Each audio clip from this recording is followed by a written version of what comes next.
делаете, когда остаетесь одни дома? Вот я люблю включить музыку и подпевать. Здесь собрались ребята, которые не просто подпевают слова песен, а профессионально и очень круто поют. В Уфе проходит 10-й всероссийский конкурс детского и юношеского творчества «Таланты Башкортостана. Новогодние чудеса». В нем участвуют солисты и творческие коллективы от 3 до 17 лет, а также по просьбе участников действует возрастная категория 18+. Жюри – заслуженные артисты и деятели искусств.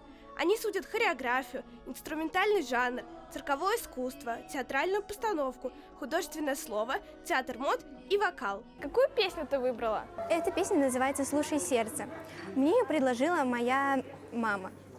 Она мне понравилась тем, что в ней рассказывается, что нужно слушать свое сердце и идти за ним. Как ты думаешь, как ты выступила? Мне кажется, я выступила очень даже отлично для себя. Я думаю, я займу 2-е место, потому что в некоторых местах у меня были ошибки.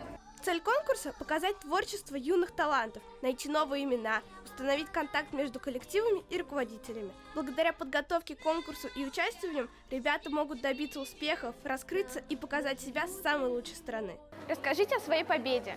У нас инструментальный ансамбль «Искорки». Мы играли на баяне.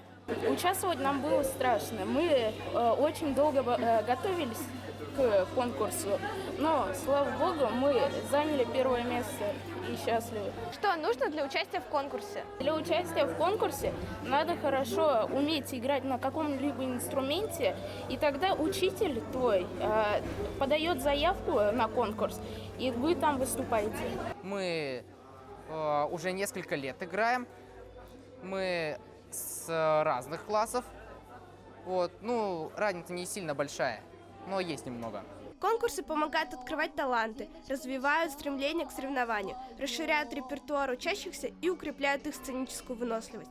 Благодаря подготовке и участию в конкурсах они не только становятся любителями высокого искусства, но и учатся профессионально управлять своим голосом.